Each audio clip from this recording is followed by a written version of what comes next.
श्रीमद् भागवत कथा का एक बहुत सुंदर संवाद आपको ध्यान में होगा कि देवऋषि नारद ब्रह्मा जी के पास में जाकर कहते हैं, पिताजी, ब्रह्मदेव के पास में जाकर निवेदन करते हैं, पिताजी मेरे मन का एक संशय है,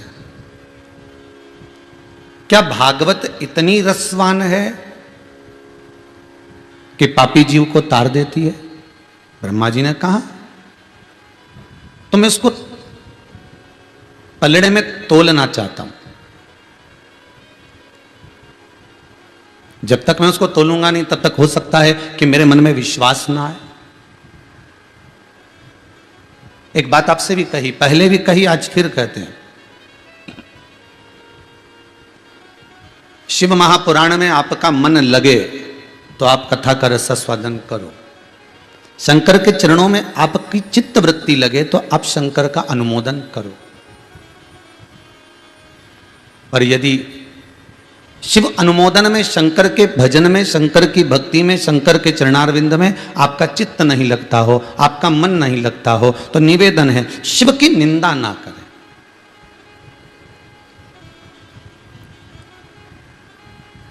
ब्रह्मलोक में तराजू लगाया गया, एक पलड़े में श्रीमद् भागवत पोथी को रखा, ये आपने कथा में सुना होगा भागवत जी में। दूसरे पलड़े में सारे साधन रख दिए गए, धन दौलत संपदा सुख समृद्धि सब कुछ रखा,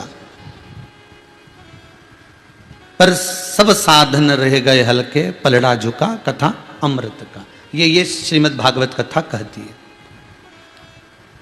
उसी तरह दुनिया का सारा साधन, दुनिया का सारा सुख, दुनिया का सारा वैभव, दुनिया की सारी प्रतिष्ठा, दुनिया का सारा जितना वैभव है सबको एक ओर रख दीजिए। दुनिया के सारे वैभव को आप एक ओर, एक पलड़े में रख दीजिए और दूसरे पलड़े में केवल भगवान शंकर के चरणारविंद की रज रख दीजिए।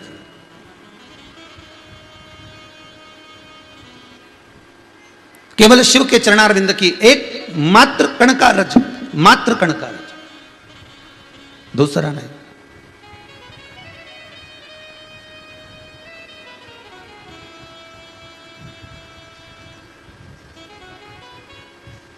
तैतीस कौटि देवता शंकर भगवान के चरणारविंद की मात्र रज पाने के लिए कितने समय तक जलाधारी के सम्मुख में से, जहां से पानी निकलता है, आपको पहले भी कथा में बताया कि शिवलिंग और शिवलिंग की जो गोल जलाधारी है और जलाधारी में से जो पानी बहकर बाहर जा रहा है। हिंदू धर्म में हमारे यहां पर जो भगवान का जल बहकर जाता है उस स्थान को लांगा नहीं जाता, इसलिए शंकर जी की परिक्रमा आदि होती है। इधर से गए वापिस आ गए, पर जहां से पानी बहकर जा रहा है उसको लांघकर हम इधर नहीं जाएंगे, उसको लांघकर हम इधर पहुंचना नहीं है।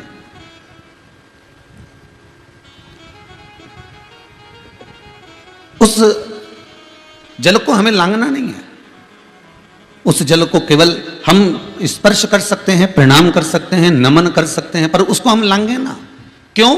तो पहले की कथा में भी कहा था कि 33 कौटि देवता भगवान शिव से कहते हैं, हे ओघड़दानी, हे त्रिकालदर्शी, हे कैलाशी, हे अविनाशी, हे शंभु, हे शंकर, ऐसी करुणा कर दीजिए, ऐसी दया कर दीजिए कि हम आपके चरणारविंद की रज को निरंतर प्राप्त कर सके, हम निरंतर उसका स्मरण कर सके।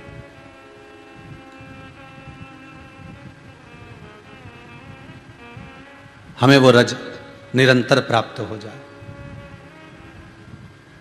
हमें वो रज प्रतिदिन प्राप्त हो जाए। और भोले तेरे चरणों की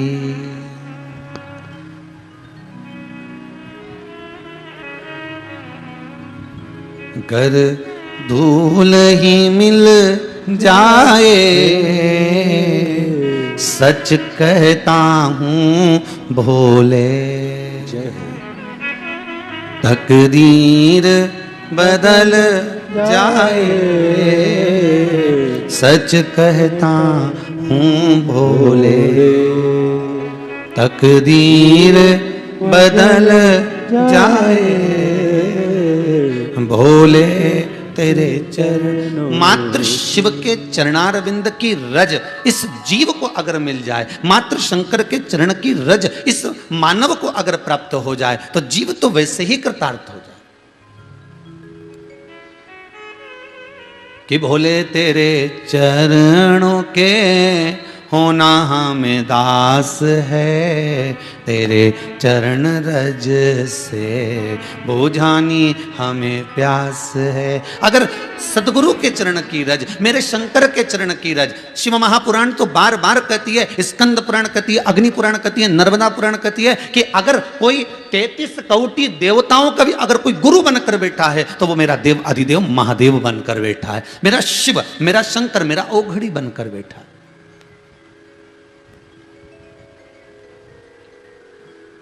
केवल उसके चरणारविंद की रज अगर हमको मिल गई, केवल उसके चरणों का भाग हमको मिल गया तो जीवन तो वैसे ही सार्थक हो गया।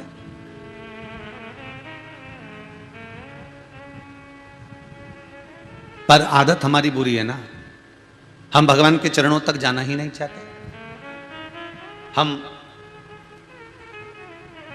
भगवान के चरणारविंद तक पहुंचना ही नहीं चाहते, क्योंकि वृत्ति में हमारे गलत भरा हुआ है, सोच में हमारे गलत भरा हुआ है, बुद्धि चित्त में हमारे गलत भरा हुआ है। जैसे एक सहज भाषा में समझो, एक पत्नी अपनी, एक स्त्री अपनी पड़ोसन से बोली, मैं मेरे पति से बहुत परेशान हो गई।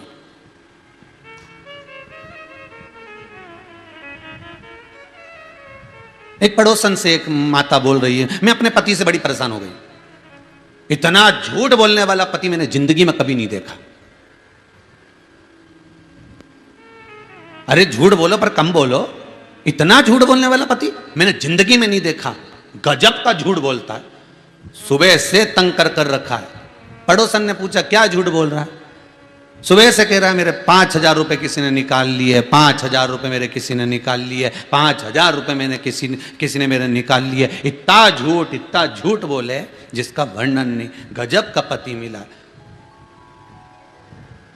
तो तू कैसे कह सकती है कि 5,000 रुपए वो बोल रहा है किसी ने निकाल लिया? अरे मैं खुद बाथरूम में ले जाके गिन के आई, 4,000 ही थे।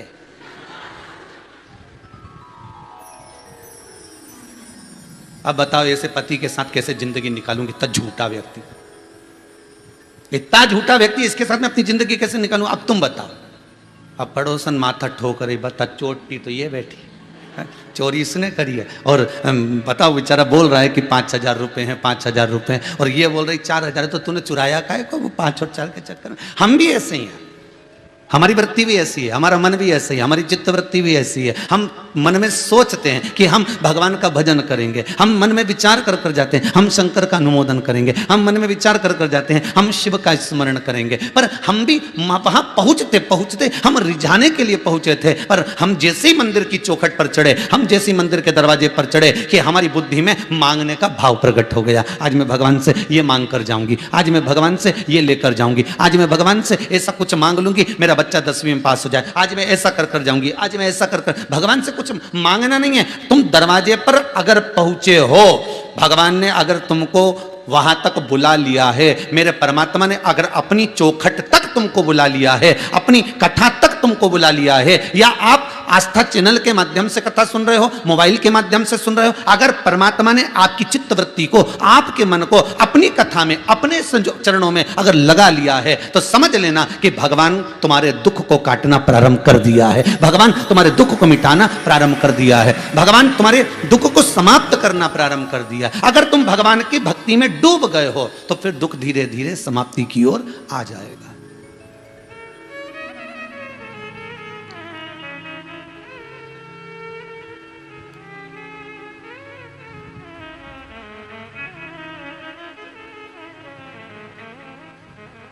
जिस समय पर द्वारका में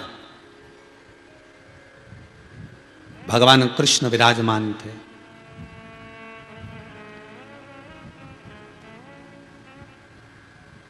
आज माता कालिंदी देवी यमुना ने श्री द्वारकाधीश से प्रश्न किया,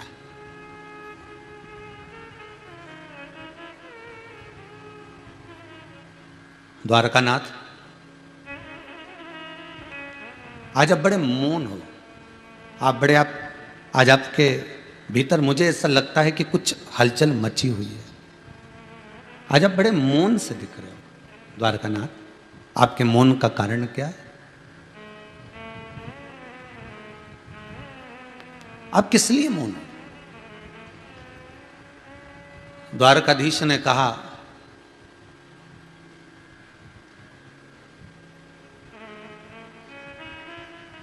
कि जिस गुरु के चरणारविंद में मैंने जाकर विद्या का अध्ययन किया है,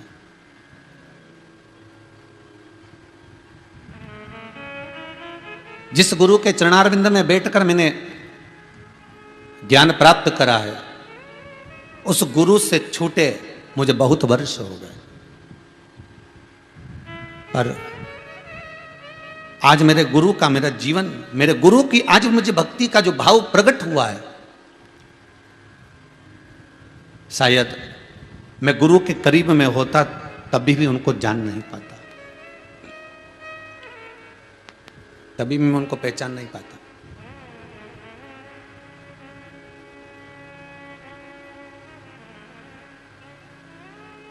आप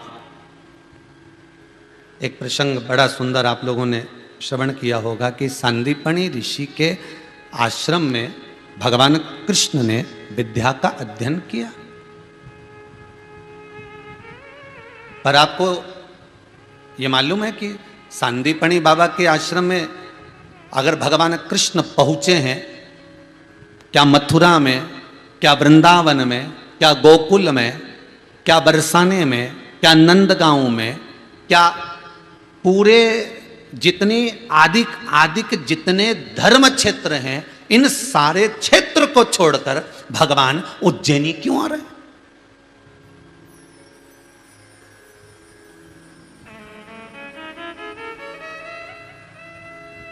अच्छा सत्य बात बताना भाई, जितने लोग भी आप कथा श्रवण कर रहे हैं आस्था चैनल पर या मोबाइल पर, उनसे दिल की बात पूछना चाहता हूं। अच्छे से बोलना कि पहले के समय में लोग अगर अध्ययन के लिए जाते थे तो कहां जाते थे? काशी जाते थे कि नहीं जाते थे?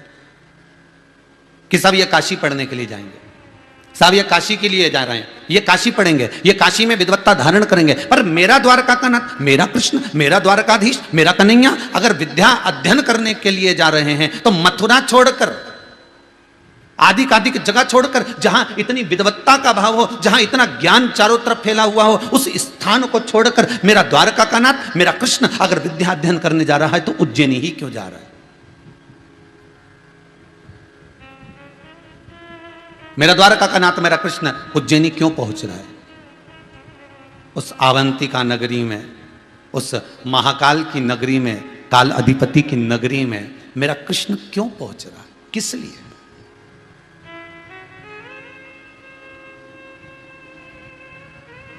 ये कोई सांदीपनी ऋषि कोई साधारण ऋषि नहीं है। 2-3 तरह का सोना होता है। एक सोने में जरा खार ज्यादा होता है ना तो वो चमकता कम है। बोलो सही है कि गलत है? एक सोने में और ज्यादा खार होगा तो बिल्कुल नहीं चमकेगा। असली जो सोना होता है, एकदम असली सोना, जिसको खूब तपाया गया हो, और खूब तपाया गया, और तपाने के बाद उस सोने के अगर जेवर बनाया जाए और कह दिया जाए कि इसमें खार मत मिलाना, रत्ती भर खार नहीं होना चाहिए सोने के जेवर में। मेरा जो जेवर बने, मेरा जो हार बने, मेरी जो पाटली बने, मेरे जो करधोना बने, जो भी सामग्री बने, भुजबंद बने, मेरे हाथ का कुछ फूल बने, कुछ भी अंगूठी आदि कुछ भी बने, पर इसमें खार नहीं होना चाहिए। तो सुनार क्या कहेगा? अगर बिना खार के बनाओगे तो टूट जाएगी। इसमें थोड़ा ना थोड़ा तो खार होना चाहिए। तो सुनार कहेगा कि इसमें थोड़ा सा खार मिलाइए, जरूर मिलाइए। पर आप कहो कि नहीं, हमें तो बिल्कुल चमकने वाला चाहिए और ओरिजिनल सोना चाहिए, तो वो बना देगा। पर वो अंगूठी, वो चेन, वो तगड़ी, वो भुजबंद अगर असली सोने का बना है और उसमें कोई खार तत्व नहीं है, उसमें कुछ मिलाया नहीं गया है, तो वो चमकेगा तो खूब, पर टूट जल्दी जाएगा, टूट जल्दी जाएगा। भगवान कृष्ण अगर द्वारकाधीश, मेरे कन्हैया, मेरे ठाकुर अगर जा रहे हैं सांदीपनि बाबा के आश्रम में पढ़ने के लिए, तो कोई सांदीपनि ऋषि कोई साधारण नहीं हो सकते। जो अवंतिका क्षेत्र में निवास कर रहे हैं, महाकाल की नगरी में रह रहे हैं, काल अधिपति की नगरी में रह रहे हैं, क्योंकि काल अधिपति की नगरी में वही विराजमान हो सकता है जिसने काल अधिपति के काल को समझा होगा।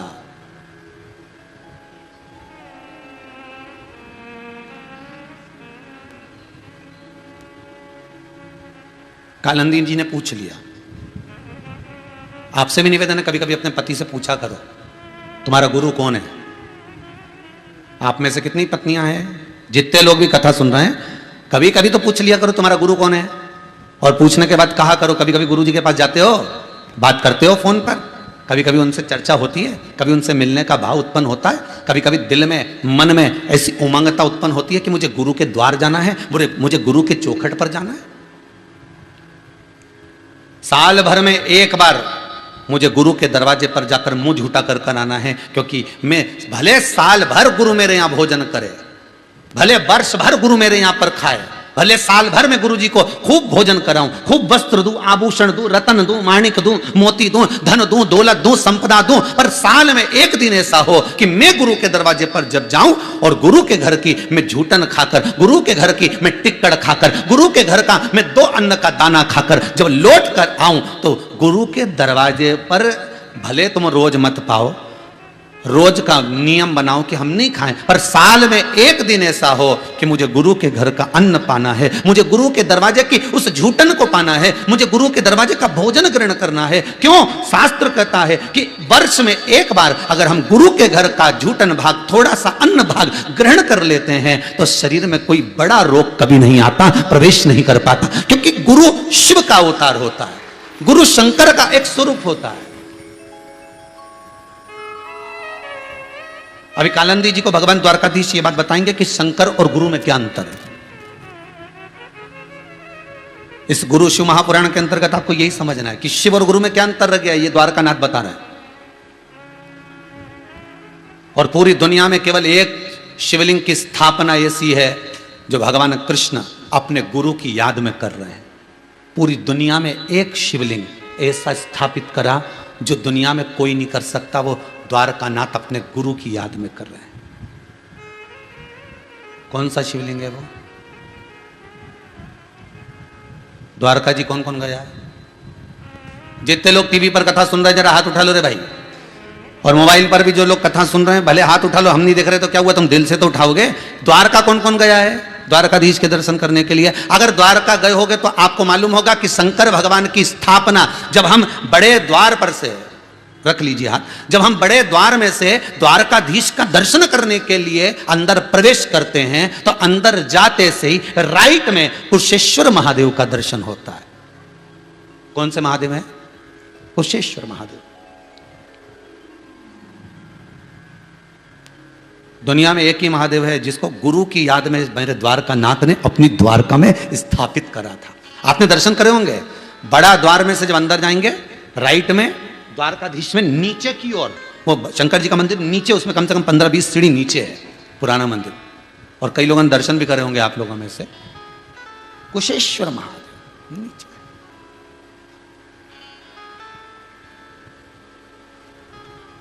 अच्छा, कई लोग तो सोच रहे होंगे हम तो द्वारका गए थे और एक दर्शन नहीं करे, हमने तो 4-6 बार करे और ध्वजा भी देखी, नारियल फेंका वे भी खाया, प्रसाद भी खाया, दर्शन भी किया, सब कुछ देखा, परंतु ये शंकर जी कहाँ चले गए थे, ये शिव जी कहाँ गए थे? इसलिए कहते हैं तीर्थ करने जाओ ना तो थोड़ा सा अच्छे से जाओ, धीरे धीरे हो, आराम से सब दर्शन करना, मंदिर के एक एक स्वरूप का, एक एक सामने में देव की मैया, आदिक मैया, जो भी राधा जी हैं, रुक्मणी जी हैं थोड़ी दूर पर, ये सब साथ में। अभी तो आपको मालूम नहीं होगा,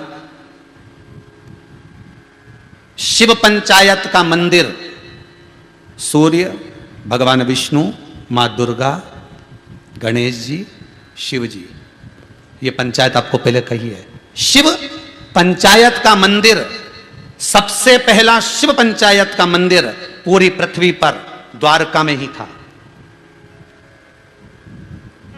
शिव पंचायत का मंदिर पूरी दुनिया में, पूरी पृथ्वी पर सबसे पहला शिव पंचायत का मंदिर द्वारकाधीश में था। द्वारकाधीश में, क्योंकि द्वारकानाथ स्वयं मेरे कृष्ण शिव पंचायत को स्थापित करे थे। दुर्गा जी को उन्होंने स्थापित करा, गणेश जी को उन्होंने स्थापित करा, स्वयं विष्णु स्वयं विराजमान थे, सूर्य नारायण भगवान स्वयं विराजमान थे, स्वयं आगे रहकर पूरी द्वारका में आप दर्शन करें। और द्वारका में जब शास्त्र कहता है कि द्वारकाधीश का दर्शन आप मंदिर में जब प्रवेश करें तो भले बाद में करें, पर सबसे पहले शिव पंचायत का दर्शन कर जाएं। इसलिए दरवाजे के पास ही शिव पंचायत।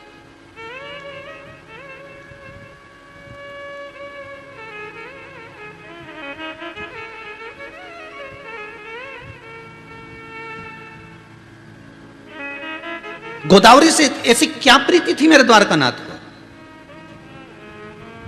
गोमती से क्या क्या प्रीति थी मेरे द्वारकानाथ को? उस गोमती का सुख द्वारकानाथ को क्यों प्राप्त हुआ? किस लिए?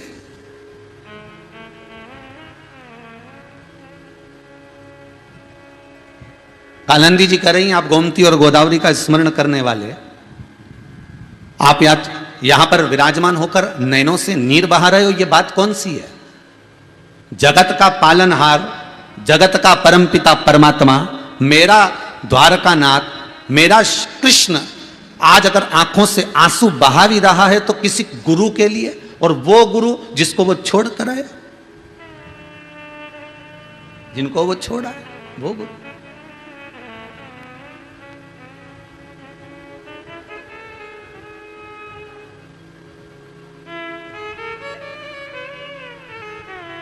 होता है थोड़ा सा आप लोगों को हो सकता है हमारी वाणी से गलत लगे, पर करबद्ध निवेदन रहेगा जिंदगी को थोड़ा सा सुधारने का प्रयास करना। हमने कई जगह पर देखा है, बहुत सारी ऐसी जगह देखी जहाँ पर घर के कोई बुजुर्ग मर जाते हैं, उनका अंतिम संस्कार गांव की जमीन पर, खेत में, बावड़ी के किनारे, कुएं के किनारे उनका अंतिम संस्कार किया जाता है। आपने भी देखा होगा जितने लोग कथा सुन रहे हैं। परिवार का कोई व्यक्ति, कोई बुजुर्ग, बहुत माना हुआ कोई बहुत प्रबल व्यक्ति मरा, और बुजुर्ग व्यक्ति अगर मरा तो उसको गांव के खेत में, जमीन में, कुएं के पास, बावड़ी के पास कहीं उसका अंतिम संस्कार कर देते हैं। करने के बाद वहां पर एक ओटला बना देते हैं। बोलो बनाते कि नहीं बनाते? ओटला बनाने के बाद वहां पर पांव चरण रख देते हैं। चरण नहीं रखते तो क्या करते, एक शंकर जी का शिवलिंग रख देते हैं। कई जगह पर रखा देखा होगा तुम।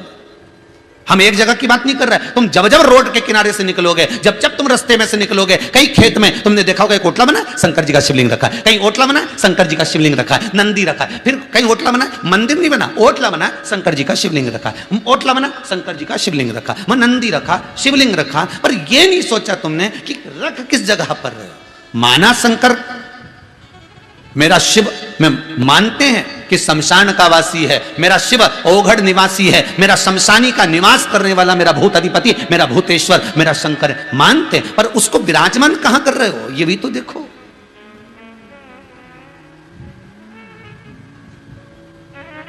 ये तन की भस्म को, ये शरीर की भस्म को शिव के धाम तक जाना था, पर आपने अपनी प्रतिष्ठा पाने के लिए शंकर को उस ओटले तक लेकर आ गए जहां तुम्हारे दादाजी का अंतिम संस्कार हुआ था, जहां तुम्हारे बुजुर्ग का अंतिम संस्कार हुआ था। तुम शिव को पकड़ कर लाए हो, तुम शिव के द्वार नहीं गए हो।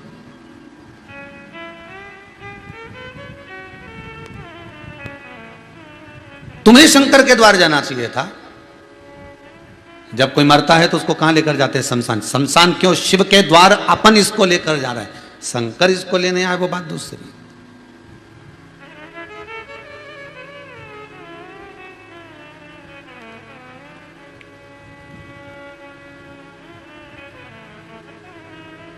शिव के द्वार महाराज।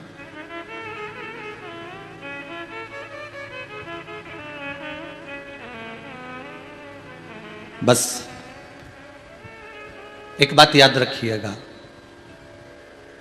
ओटला बनाओ, शिव की स्थापना करो, पर उस जगह पर नहीं जिस जगह पर आपके पूर्वज का वहां अंतिम संस्कार किया गया है, उस जगह नहीं। शिव को अगर बिठाना है आपको मना नहीं है, पर आप घर के लोग शंकर जी को क्यों बिठाए? किसी से पूछना कि इस जगह पर ओटला बना के क्यों बिठाया, तो कहा यहाँ दादाजी का ऐसा हुआ था तो हमने बिठा दिया। उनको बिठाने का कारण क्या है? तो दादाजी की पूजन करने की याद नहीं आए तो शंकर जी पे लोटा भर के पानी चढ़ाएंगे तो दादाजी के भी चढ़ जाएगा। ये कहीं शास्त्र रीति नहीं कहती महाराज, शास्त्र रीति वर्णन नहीं करती।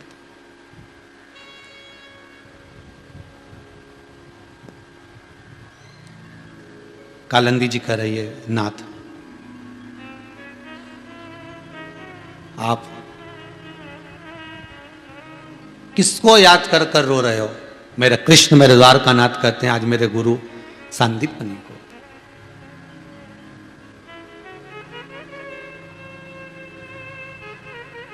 कालंदी जी ने कहा मुझे एक प्रश्न करना है आपसे, आप उत्तर देंगे? क्यों नहीं, बोलो।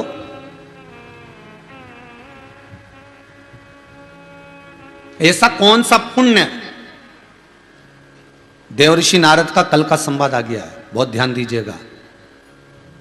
नारद जी ने अपने गुरु जी से कहा था कि मुझे गुरु मंत्र देने के बाद आपका नाम रोशन हो जाएगा।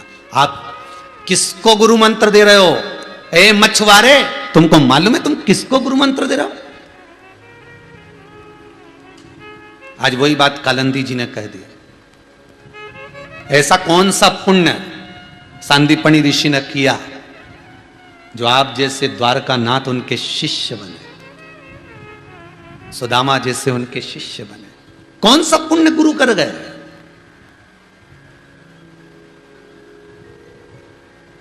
भगवान कृष्ण की आंख में जल भरा था और उन्होंने कालंदी को बिठाया। वहां पर सत्यभामा जी आ गई, रुक्मणी जी दौड़कर आ गई। रुक्मणी सत्यभामा जी ने भी देखा कि आज कालंदी ने बड़ा विचित्र प्रश्न कर दिया कि गुरु ने कौन सा पुण्य करा था जो आप द्वारकानाथ कृष्ण स्वयं भगवान जिसके शिष्य बने? वो पुण्य कौन सा था? भगवान कृष्ण के मुख से जो शब्द निकला, भगवान कृष्ण कहे ये मेरे गुरु का पुण्य नहीं है,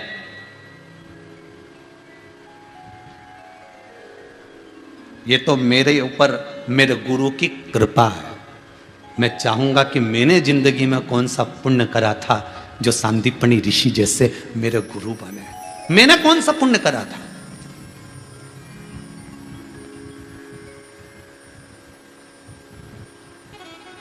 मैंने वो पुण्य कौन सा करा था?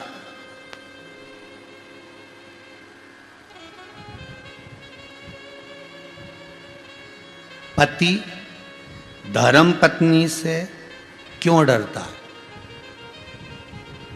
उसका एक कारण अच्छे से सुन लो, आज ही मौका मिला है सुनाने का तो सुन लो। पति धर्म पत्नी से क्यों डरता है? पति पत्नी के परिवार वालों को ज्यादा अच्छे से नहीं जानता क्योंकि कभी कभी मिलते हैं, पर पत्नी पति के परिवार वालों को, इसके दोस्तों को, इसके रिश्तेदारों को, इसके कुटुंब वालों को और इसकी आदतों को पत्नी को सब मालूम रहता है। इसलिए बात बात में कह दी थी फालतू बात तो करना ही मत थी मेरे से।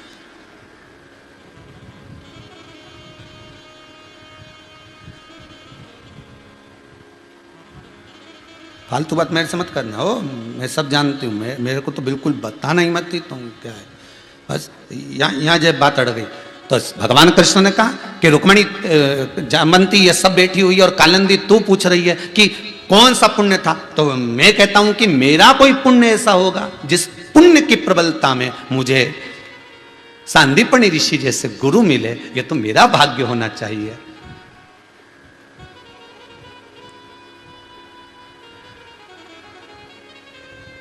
कालंदी जी ने कहा जिसका चेला इतना बलवान है, सांदीपनि ऋषि का चेला द्वारकानाथ इतना बलवान है, तो सांदीपनि ऋषि कितने बलवान होंगे? और जो सांदीपनि ऋषि इतने बलवान है तो उनका गुरु कितना बलवान होगा?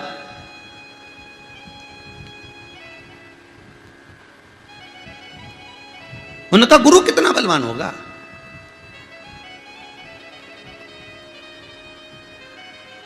प्रभु जल्दी बताओ,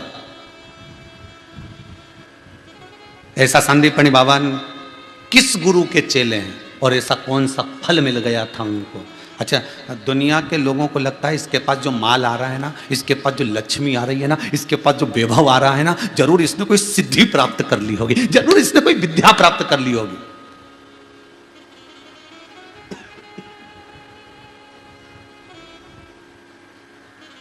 आपका व्यापार चलना चालू हो जाए, आपकी दुकान चलना चालू हो जाए, आपका वैभव प्रारंभ हो जाए, आपके चारों तरफ चर्चा चालू हो जाए, हर जगह पर आपका नाम लोगों के मुख पर अगर बार बार आ रहा है, तो दुनिया के लोग कहेंगे इसने जरूर कोई सिद्धि कर ली होगी, इसने जरूर कोई विद्या कर ली होगी, इसने कोई तंत्र विद्या कर ली होगी, इसने कोई अनुष्ठान कर लिया होगा, इसने कुछ ऐसा कर लिया होगा जो इसको ये प्राप्त हो गया। पर दुनिया के लोगों को ये नहीं दिखता कि विद्या नहीं है ये तांत्रिक विद्या, अघोरी विद्या या तंत्र विद्या नहीं है, या कोई सिद्धि नहीं है। उसको यह ज्ञात होना चाहिए कि एक सिद्धि इतनी प्रबल है कि शंकर रूपी जिसको गुरु मिल गया, जिंदगी में वो कभी हार नहीं सकता, यह पक्का है। जिसको एक गुरु प्राप्त हो जाए और गुरु रूपी मंत्र अगर मिल गया है, गुरु जैसा बल अगर मिल गया है, गुरु जैसी सिद्धि अगर प्राप्त हो गई है, गुरु जैसा तात्विक सुख अगर मिल गया है, तो फिर झुकना क्या, फिर डरना क्या।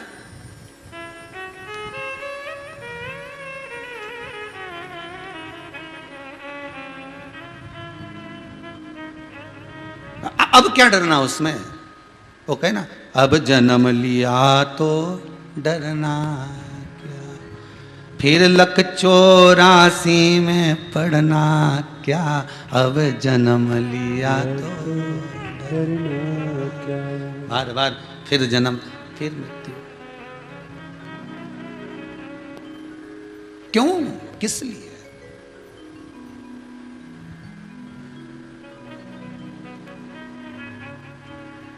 भगवान परमात्मा मेरा शिव रूपी अगर गुरु मिल गया, अगर गुरु मिला है तो वो किसी तंत्र विद्या से कम नहीं है, अगर गुरु मिला है तो किसी सिद्धि से कम नहीं है।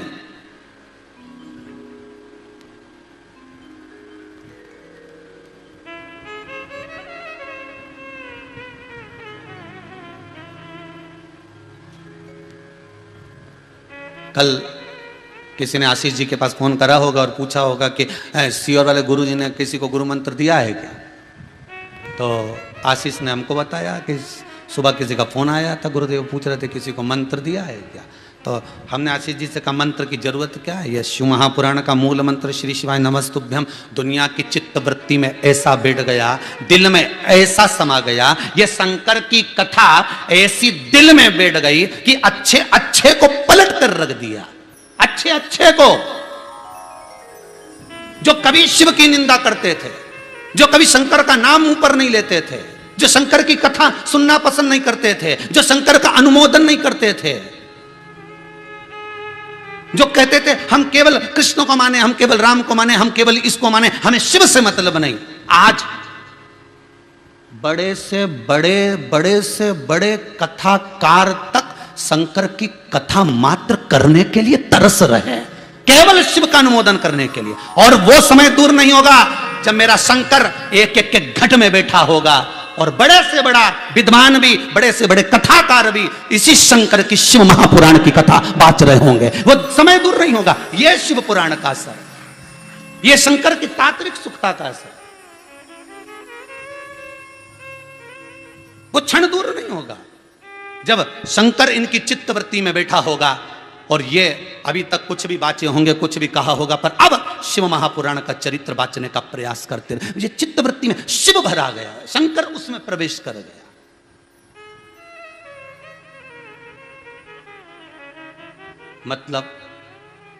मतलब क्या, इनको गुरु मंत्र मिल गया। मतलब व्यक्ति जब पलटता है, जब शिव रूपी गुरु मंत्र उसको मिल गया। अब ये श्री शिवाय जम के बोलो नमस्तुभ्यम। आज कोई माता आई थी, कहाँ से महाराज, पटना से, घटना से कि पटना से आई थी, पटना, हाँ कहीं से भी आई होंगी। तो वो कर रही थी गुरुजी, उनको जब बच्चेदानी में कैंसर हो गया था, तो वो कैंसर बड़ा प्रबल हो गया था, तो बोल रही थी गुरुदेव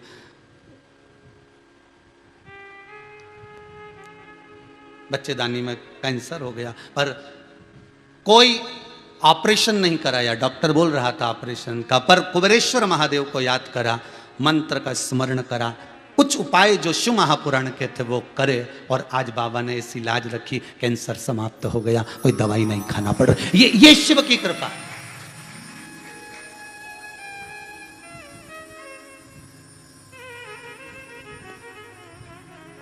ये शिव का अनुमोदन है।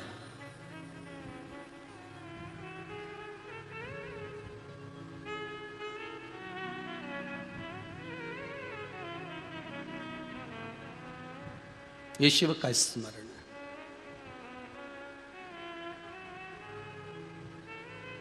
अगर वो कुबेरेश्वर धाम में वो पटना वाली माता हो ना, तो थोड़ी देर यहाँ जरा यहाँ आना, इस कैमरे के पास में जरा आइए, अगर हो यहाँ कहीं, हाँ जरा इस कैमरे के पास आ जाओ। यहाँ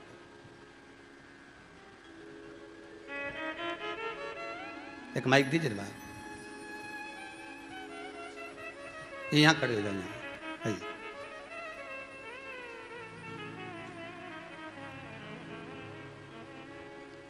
आप कहाँ से आई हुई हैं? गुरुजी मेरठ से आए। मेरठ, हम पटना बोल दिए जी, ध्यान क्षमा चाहे, हमें ध्यान नहीं रहा ना कि आप मेरठ से आए। मेरठ से आए हुए। अच्छा अच्छा, तो मेरठ में कहाँ रह रहे हैं? मेरठ कैंट में, तोपखाने। तोपखाना कैंट में। क्या हो गया था? बच्चेदानी में कैंसर बताया था। कैंसर बताया हाँ। था, अब ठीक है? हाँ। अब कोई प्रॉब्लम तो नहीं है? नहीं, अब कोई प्रॉब्लम नहीं। दिसंबर से कथा शुरू करी थी सुनने, और फरवरी में कैंसर बताया था, लेकिन बाबा ने ऐसी कृपा करी कि बस बाबा को पकड़ा, ना कैंसर हो रहा ना कोई, मैं बस आपकी कृपा है। बाबा की कृपा, बाबा की बहुत बहुत साधुवाद। बैठिए, माइक, यही शिव कृपा है। शंकर की कृपा बिना दुनिया में कहां कोई कृपा करेगा? उसकी कृपा बिना कौन कर सकता? एक दिल्ली से भी एक बेटी आई थी, वो कह रही थी गुरुजी कहीं जॉब नहीं था, सर्विस नहीं थी, नौकरी नहीं थी, बाबा ऐसी कृपा कर दिया, सर्विस भी लगा दी और ऐसी जगह पहुंचा दिया बाबा ने कि बस अब तो क्या कहूं गुरुदेव। बस ये शिव कृपा। फिर निवेदन करूंगा, जितने लोग टीवी के माध्यम से कथा सुन रहे हो, आपको एक ही निवेदन करूंगा, गुरु शिव है, शिव ही गुरु, कोई दूसरा नहीं।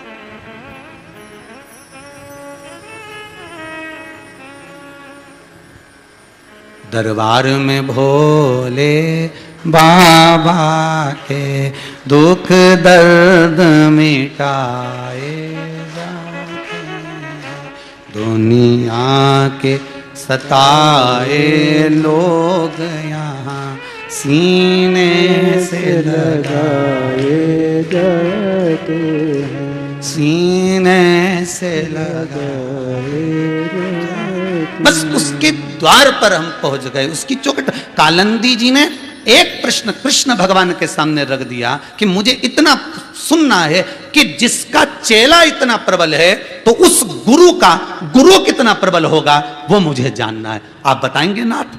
कभी कभी धर्मपत्नी के मन में यह प्रश्न आना चाहिए कि तुम्हारा गुरु कैसा है। आज गुरु की ही चर्चा कर ली जाए।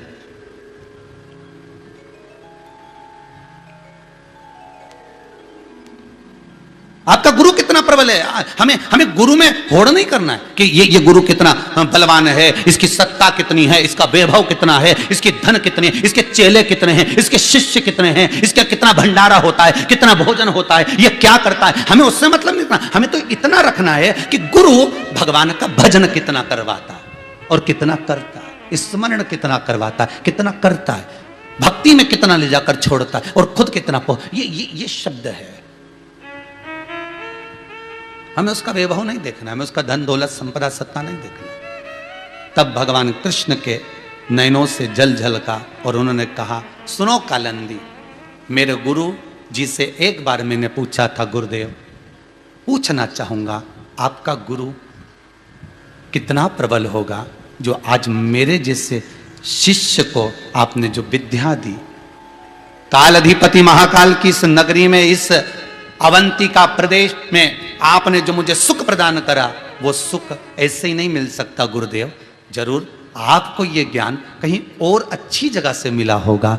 तब सांदीपनी ऋषि की आंख में जल थे, सांदीपनी बाबा की अश्रु आंखों से बहने लगे। भगवान कृष्ण कहते हैं, कालंदी आज तूने मेरे गुरु से भी बड़े गुरु का संवाद सुना है। मेरे गुरुदेव के गुरु वेद धर्म जी, क्या नाम? वेद धर्म जी, याद रखना, वेद धर्म जी। सुनो कालंदी,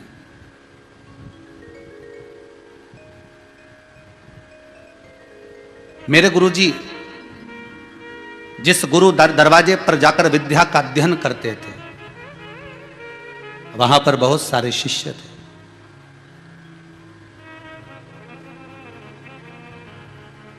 बहुत सारे शिष्य। फिर एक बार मेरे गुरुदेव के जो गुरुजी हैं, सांदीपनी ऋषि के जो गुरु हैं वेदधर्म, उन्होंने पूरी विद्या का अध्ययन कराने के बाद अपने चेलों से कहा, उस समय पर मेरे गुरुदेव का नाम सांदीपनी नहीं था, उनका नाम था सांदीपक।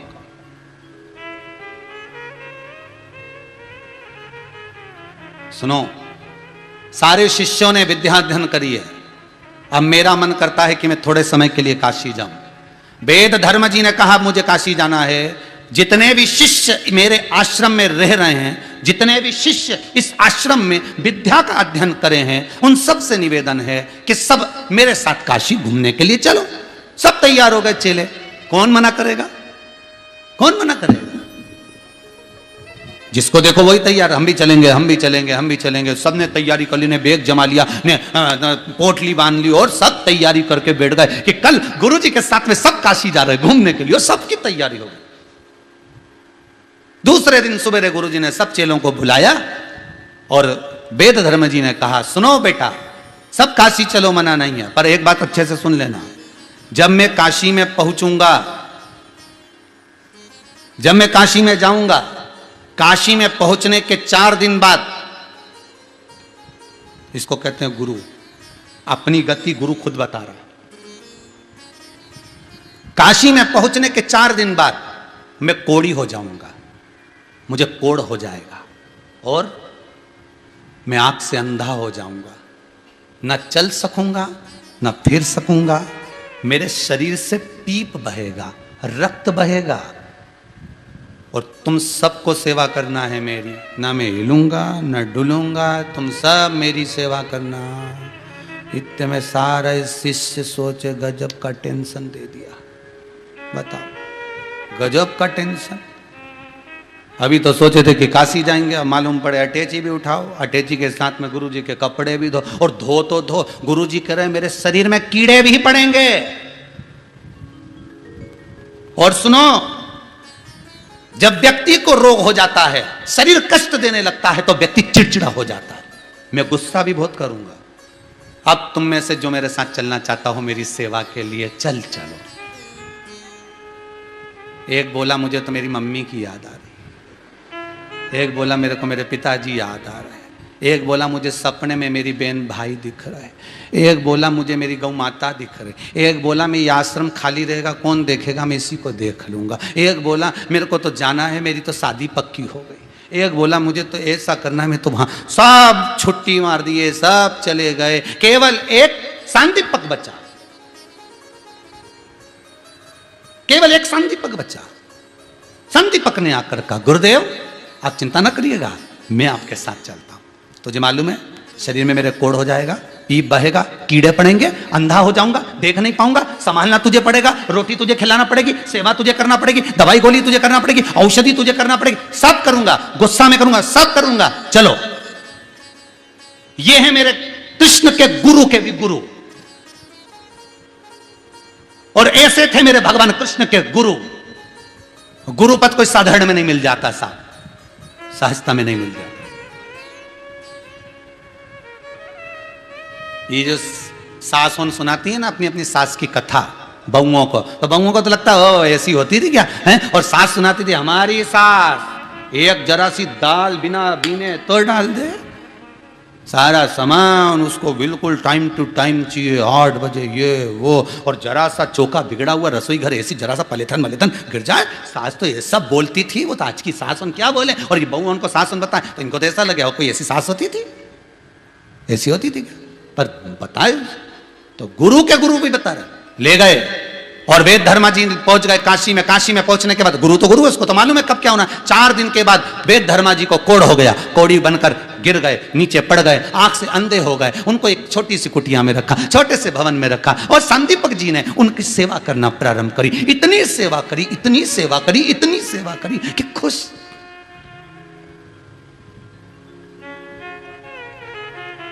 एक दिन संदीपक ने कह दिया, गुरुदेव आपके शरीर में से कीड़े निकल रहे हैं गुरुदेव, आप मेरे साथ किसी वैद्य जी के यहां, किसी डॉक्टर के यहां, किसी औषधि वाले के यहां चलो ना।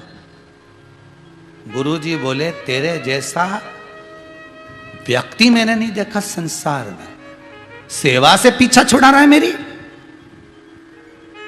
कीड़े मेरे शरीर से निकल रहे हैं, दुख मुझे रहा है, तकलीफ मुझे हो रही है, तो तू क्यों जाने का बोल रहा है? तू चाहता है कि मैं जल्दी से ठीक हो जाऊं और तू अपने घर चले जाए? गुरुदेव आपका कष्ट नहीं देखा जाता, आपका कष्ट।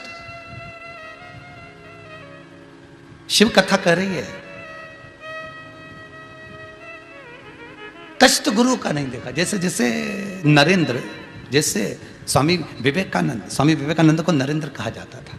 स्वामी विवेकानंद रामकृष्ण परमहंस जी के पास आज बैठे हुए थे। रामकृष्ण परमहंस जी के सामने भोजन की थाली रखी थी। रामकृष्ण परमहंस जी भोजन नहीं कर पा रहे थे, इतना खांस रहे थे, इतना खांस रहे थे। स्वामी विवेकानंद देखकर तड़प रहे थे, क्योंकि रामकृष्ण परमहंस जी के गले में कैंसर हो चुका था, भोजन नहीं कर पा रहे थे।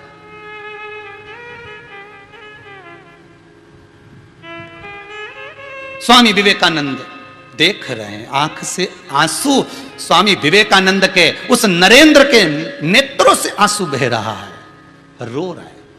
स्वामी विवेकानंद जी रोते,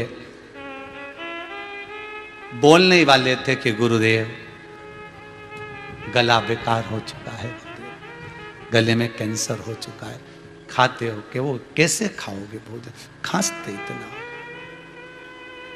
गुरुदेव कुछ बोलते स्वामी विवेकानंद उससे पहले रामकृष्ण परमहंस जी ने नरेंद्र को बुलाया, स्वामी विवेकानंद को बुलाया। इधर आ नरेंद्र, इधर आ। जी गुरुदेव। बोल, क्या बात है नरेंद्र, क्या बात है? गुरुदेव आपकी दशा देखी नहीं जा रही। गुरुजी बोले, कोई बात नहीं, पर मुझे आज बहुत दिन पुरानी बात याद आ गई, जब तू छोटा था नरेंद्र। स्वामी विवेकानंद, नरेंद्र जब तू छोटा था मुझे तेरी वो बात याद आ गई, याद कर। तो घर से दौड़कर मेरे पास आ जाता था, मेरे मंदिर में छोटा सा, और मैं तुझसे पूछता था कि अरे नरेंद्र खाना खा लिया, भोजन कर लिया? और तू मुंडी हिला देता था कि कर लिया। याद है नरेंद्र तेरे को? जी गुरुदेव। पर तू खाना खाकर नहीं आता था नरेंद्र, बहुत गरीब था तू। तेरी माता कहती थी ले भोजन कर नरेंद्र, और तू कहता था मां मेरा तो पेट भरा, मैं मित्र के यहां भोजन कर कर आया। तू घर का भोजन छोड़ देता था, क्यों? जिससे तेरा छोटा भाई पेट भरकर भोजन कर सके, उसके लिए तू भोजन छोड़कर आता था। तू भोजन छोड़ देता था कि तेरी माता भोजन कर ले नरेंद्र, और तू मेरे मंदिर में आ जाता था। मैं देखता था तेरी प्रसन्नता को। तू भूखा होने के बाद 2-2 दिन 4-4 दिन तक तू भोजन नहीं करता था, और तेरे चेहरे की प्रसन्नता क्या कहती थी? तब मैं तुझे अपने पास बिठाता था, अपने हाथ से रोटी तोड़ता था, तुझे खिलाता था। नरेंद्र तुझे याद है? हाँ गुरुदेव, मुझे याद है गुरुदेव। तू भूखा रहता था, मैं तुझे भोजन कराता था। नरेंद्र बोले, स्वामी विवेकानंद बोले, गुरुजी एक मन में प्रश्न पहले भी था और आज फिर है। गुरुजी बोले, बोल प्रश्न क्या है? कि प्रश्न ये है कि तुम मेरे मन की बात जान कैसे जाते थे कि मैं भूखा हूं? तो रामकृष्ण परमहंस जी ने बताया कि तू बता कि ये कैसे जानता हूंगा। तो रामकृष्ण परमहंस जी के सामने स्वामी विवेकानंद बोले कि आप अंतर्यामी हो, इसलिए मेरे दिल की बात जान जाते थे। तो रामकृष्ण परमहंस जी ने पूछा अंतर्यामी का मतलब क्या होता है, ये बता दे। तो कि अंतर्यामी का मतलब ये होता है कि जो अंतर मन के अंदर बैठा हो और जिसको सब कुछ मालूम है। रामकृष्ण परमहंस जी बोले, स्वामी विवेकानंद से गुरु बस ऐसा ही होता है, जिस शिष्य को गुरु मंत्र देता है उसके दिल में कान के रास्ते से मंत्र देने के बहाने दिल में जाकर बैठ जाता है, और फिर उसके मन की दशा को जानता रहता है कि इसको दुख क्या है, इसको तकलीफ क्या है, इसको कष्ट क्या है, इसको क्या परेशानी है, वो जानता रहता है। गुरु होता है। अब गुरुदेव मेरे मन की बात यह है कि आप भोजन नहीं कर पाते हो, मेरे दुख इतना सा है कि आप कुछ खा नहीं पाते हो। तो इतने में रामकृष्ण परमहंस जी ने कहा, स्वामी विवेकानंद, ए नरेंद्र सुन, जब मैं तेरे दिल में बैठा हूं और मेरे कितने सारे शिष्य हैं, उनके मन में अगर मैं बैठा हूं, तो वो अगर भोजन करते होंगे, उनको तृप्ति होती होगी, तो गुरु को भी तो तृप्ति होती होगी। इसलिए मुझे ये भोजन में मतलब नहीं पड़ता, मुझे तो मेरा शिष्य सुख का जीवन जिए, उससे मुझे सुख का भान होता है, उससे मुझे सुख की अनुभूति होती। महाराज, जो नहीं दे सका कोई आज तक, पूज्य गुरुदेव दे दिए आपने। जो नहीं दे सका कोई भी आज तक, पूज्य गुरुदेव वह दे दिया आपने। जो नहीं दे सका कोई भी आज तक, पूज्य गुरुदेव वह दे दिया आपने। जय हो।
आपने तप किया पुण्य हमको दिया, आपने जप किया पुण्य हमको दिया।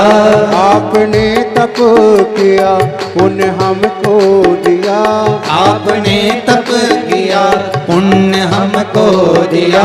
आपने दिव्य एहसान हम पर किया, आपने दिव्य एहसान हम पर किया।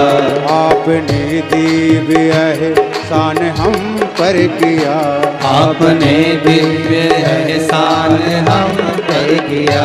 करती दीक्षा हमें ज्ञान अमृत पिला, करती दीक्षा हमें ज्ञान अमृत दिया।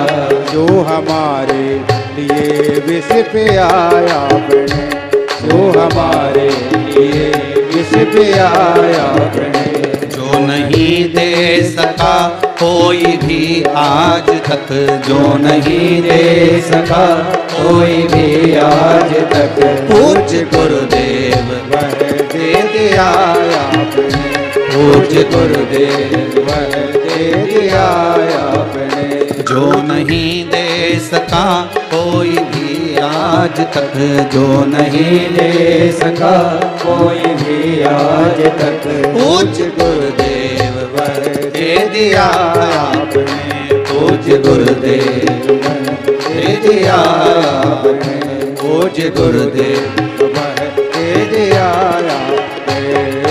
हे गुरुदेव, बड़ी कृपा है ये गुरु, बड़ी कृपा है। इस कृपा के आगे कोई कृपा नहीं हो सकती, इस दया के आगे कोई दया नहीं हो सकती महाराज, कोई दया नहीं। फिर क्या हुआ, कालंदी जी पूछ रही है। कालंदी जी ने पूछा फिर आगे क्या हुआ? हुआ क्या? भगवान कृष्ण कहते हैं, कालंदी, जैसे ही संदीपक ने कहा कि गुरुदेव मैं डॉक्टर को दिखा दूं, वेद को दिखा दूं, औषधि दिलवा दूं, नहीं नहीं नहीं, मुझे कहीं नहीं जाना, मुझे कहीं नहीं जाना महाराज, मैं कहीं नहीं जाऊंगा। तू मुझसे पीछा छुड़ाना चाहता है? मैं कहीं जाने वाला नहीं हूं। ओहो, ठीक है, और गुरु की सेवा में लग गया। अब एक दिन गुरुजी के शरीर में से कीड़े निकल रहे थे, उस कीड़ों को निकालकर एक गिलास में पात्र में भरकर बाहर फेंक रहा था। इतनी सेवा कर रहा था, इतनी सेवा कर रहा था कि उसकी सेवा को देखकर जिस काशी में निवास कर रहे थे, जिस काशी में वो रह रहे थे, उसी काशी का अधिपति मेरा विश्वनाथ, मेरा शंभु, मेरा त्रिकालदर्शी, मेरा कैलाशी वहां पर आ गया। और आकर वो शिष्य से बोला, वो संदीपक से बोले, सुन, मैं तेरी सेवा से, तेरी भक्ति से बहुत प्रसन्न हूं, मांग तुझे क्या चाहिए, क्या दूं मैं तुझको, बोल, क्या दिया जाए तेरे को, बोल दे। कुछ नहीं, अगर आप कह रहे हो ना, मेरे को कुछ नहीं चाहिए। शंकर जी बोले, इतने दिन से तू अपने गुरु जी की सेवा कर रहा है रे सांदीपक, वेद धर्म की तू इतने दिन से सेवा कर रहा है, उसके शरीर में रोग है, तू एक काम करना, कुछ नहीं मांगे तो यही मांग ले कि गुरु जी का शरीर अच्छा हो जाए। सांदीपक बोले, गुरु जी से पूछे तो मैं एक चीज नहीं मांग सकता, और आप क्यों कि ये मांग ले, अब भी पूछ के आता हूं, आप रुकना। सांदीपक दौड़ कर गया, दौड़ कर जाकर कहा, गुरुदेव गुरुदेव गुरुदेव। गुरु जी बोले, क्या है, क्यों चिल्ला रहा है इतना? गुरु जी, भोलेनाथ आए हैं, शंकर भगवान कह रहे हैं तेरी सेवा से मैं प्रसन्न हो गया हूं, एक काम कर, कुछ मांग ले। तो गुरु जी, मैं मांग लूं क्या कि आप स्वस्थ हो जाएं? गुरु जी बोले, धिक्कार तेरे जीवन पर, बता, मुझे भिखारी बना दिया, मेरे लिए हाथ फैला रहा है दूसरे के आगे, ये बोलना कि तू मेरी सेवा नहीं कर सकता, ये बोलना तू थक गया, गुरु की सेवा नहीं बन सकती तेरे से, इसलिए तो तू ये नाटक कर रहा है, इसलिए नाटक कर रहा है। और अगर तेरे से नहीं बन रहा मेरी सेवा करते हुए, तो सुन सांदीपक, मैंने पहले ही तेरे से कहा था मेरे संग में मत चल, मेरे तकलीफ रहेगी, मैं अंधा हो जाऊंगा, मेरे को कोढ़ हो जाएगा, ये फिर क्यों आया तू मेरे साथ, क्यों नाटक कर रहा है फालतू? क्या, अगर ऐसी भीख मांगना थी तो पहले ही मांग लेता, शर्म नहीं आ रही तेरे को? सांदीपक बोला, गुरुदेव क्यों नाराज हो रहे हो, बोलो क्या चाहते हो, मुझे अच्छा नहीं होना, बस बोल दिया तो बोल दिया, अब जा बोलिया शंकर जी को। सांदीपक गया, भोलेनाथ शिव जी आपके चरण पकड़ूं, प्रभु आप तो हमें आशीर्वाद मत दो, कोई वर मत दो। शिव जी बोले, मुझसे वर नहीं मांग रहा, तू दुनिया मांगे। सांदीपक बोले, वो भले एक आध बार मेरे मन में है कि आज मैं काशी में बैठा हूँ गुरु के चरणों में, वो सब बात की बात है, पर शंकर भगवान का मन प्रसन्न हो गया, तू गुरु की सेवा कर रहा है, तेरे को भी चेला ऐसा मिलेगा जो दुनिया में तेरा नाम रोशन करेगा, तू क्यों चिंता कर।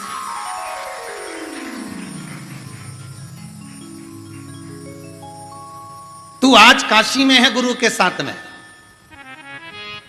तू चेला काशी में, तेरा भी चेला आएगा मेरी ही कालों की काल नगरी में, और वो चेला कोई साधारण नहीं होगा जो तेरा चेला होगा, तू भी कम नहीं और तेरा चेला भी कम नहीं होगा।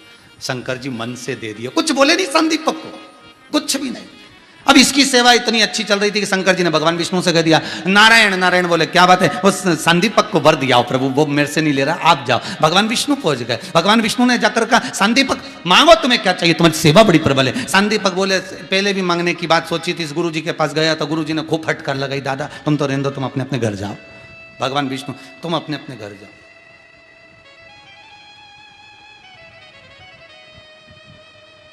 चेला दौड़ कर गया, दौड़ कर गया और गुरु जी के चरण पकड़ लिए। जिस पलंग पर गुरु पड़ा हुआ था, जिस पलंग पर गुरु सोया हुआ था, उस जगह पर जाकर सांदीपक ने चरण पकड़े और चरण पकड़कर कहा, धन्य है गुरुदेव, धन्य है आप, धन्य है, गजब की सेवा कराई आपने, सेवा करा रहे हो आप और दर्शन दे रहे भोलेनाथ, सेवा करा रहे आप, दर्शन दे रहे नारायण, सेवा करा रहे आप, दर्शन दे रहे ब्रह्मा, सेवा करा रहे आप, 33 कोटि देवता मेरे से मिलने के लिए आ रहे हैं, गजब।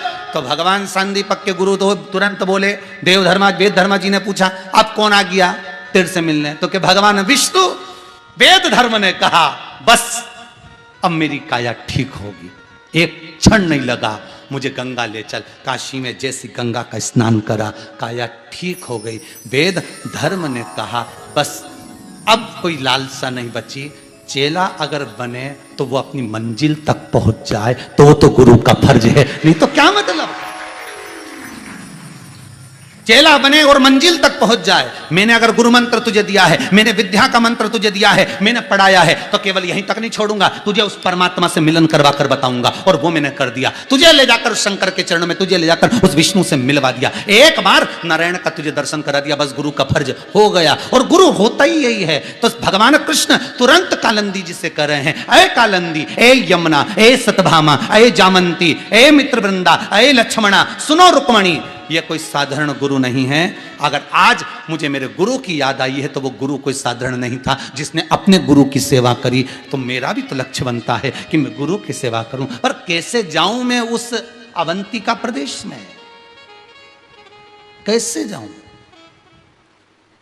एक काम करता हूं, देवादिदेव महादेव को यहां बुलाऊंगा ना तो मेरे गुरु सांदीपनी ऋषि खुद ही आ जाएंगे। तो एक कुशेश्वर शिवलिंग का निर्माण मेरे भगवान कृष्ण कालंदी जी के साथ में मिलकर प्रतिष्ठा कर उसको विराजमान करते हैं द्वारका में। कहां विराजमान करते हैं? द्वारका, द्वारका में। और द्वारका प्रदेश कोई ऐसा ही द्वारका नहीं है। द्वारका केवल द्वारका नहीं है साधारण। शिव महापुराण की कथा कहती है ये वो द्वारका है जहां मेरा कृष्ण तराजू में तुल जाता है, जहां पर तुला का दान हो जाता है। ये वो द्वारका नहीं साधारण, ये वो द्वारका है जहां मेरा कृष्ण शंकर से मिलने के लिए बार बार अग्रण्य हो जाता है, अग्रण्य।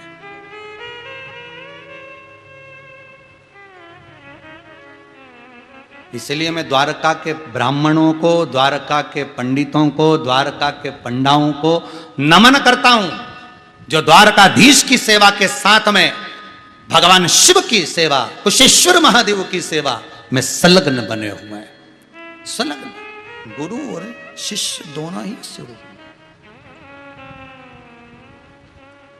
दोनों ही शुरू। केवल एक द्वारका का कुशेश्वर महादेव। जीवन में आपने किसी के यहां सूतक का भोजन कर लिया, मालूम नहीं था कि इसके यहां कोई गमी हो गई। सावड़ का भोजन कर लिया, किसी के यहाँ बच्चा हो गया था, 10 दिन के अंदर तुमने उसके घर का पानी पी लिया। सूतक और सावड़ का भोजन यदि आपने जिंदगी में किसी के यहाँ करा है, किसी के यहाँ पर मृत्यु वाले घर में अगर आपने कुछ पानी पी लिया, भोजन कर लिया, अन्न भाग ग्रहण कर लिया, उसका दोष हमारे यहाँ गरुड़ पुराण में लिखा है कि इसका कितना दोष है, कितना दोष है। सूतक और सावड़ के भोजन का दोष गरुड़ पुराण कहती है कि मरने के बाद जब जीवात्मा जाती है तो उससे पूछा जाता है कि इस चित्रगुप्त महाराज से पूछते हैं इसने कहीं सूतक का भोजन तो नहीं करा, इसने कहीं सावड़ का भोजन तो नहीं करा। अगर सूतक और सावड़ का इसने भोजन करा होगा तो 94 नरक भोगने से पहले इसको बैतरणी में पड़े रहना पड़ेगा, डूबना पड़ेगा, बार बार गोते लगाना पड़ेगा, बार बार इसको उलझना। इसलिए कहते हैं कि कभी आप योग लगे, हमारे हिंदू धर्म में 4 धाम बताए हैं महाराज, बद्रीनाथ, जगन्नाथ, द्वारका, रामेश्वर। क्यों कहे गए, इनका जो महत्व है उसको समझिएगा। कभी स्कंद पुराण उठाकर उसको पढ़िए, कभी मौका मिले तो गीता प्रेस गोरखपुर की स्कंद पुराण बुलवा उसको पढ़ो, उसमें एक एक खंड में आपको भाग मिलेगा कि द्वारका का महत्व क्या है, बद्रीश का महत्व क्या है, क्या जगन्नाथपुरी का महत्व है, क्या रामेश्वर का महत्व है, क्या हमको ये शिव लिंग की पूजन का महत्व है, ये हमको ज्ञात होगा। तो द्वारका में ये कुशेश्वर महादेव विराजमान हुए, भगवान कृष्ण की नगरी में भगवान द्वारकाधीश के पास में विराजमान हुए। उसका सबसे बड़ा कारण यही है कि अगर मान लो कोई सूतक का भोजन कर लिया, सावड़ का भोजन कर लिया, वो नरक ना भोगना हो, तो उसके परिवार का, उसके कुल का कोई एक व्यक्ति भी अगर कुशेश्वर महादेव पर एक बूंद जल भी चढ़ाता है तो कहते हैं उसकी 7 पीढ़ी के लोग अगर बेतरणी में पड़े हों तो उससे मुक्त होकर बैकुंठ चले जाते हैं। ये कुशेश्वर महादेव, ये कुशेश्वर महादेव है, ये कोई साधारण नहीं।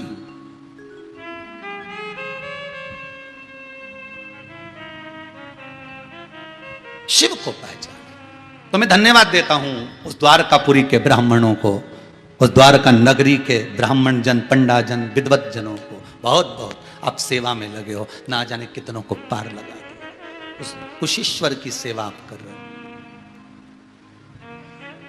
आपको पहले भी कथा में कहा था, कहीं कहीं आप जाएं तो केवल वहां, जैसे वृंदावन जाते हो तो बिहारी जी के दर्शन करो, हम मना नहीं, खूब प्रेम से करो, खूब लाड़ से करो, राधा रानी के दर्शन करो, आप बिहारी जी के दर्शन करो, रमन लाल जी के दर्शन करो, आप बहुत दर्शन करो, मदन मोहन जी, तुम्हारी मर्जी पड़े वो दर्शन करो। पर कभी अगर ब्रजभूमि में जाओ तो चकलेश्वर महादेव, कभी ब्रजभूमि में जाओ तो भूतेश्वर, गंगेश्वर,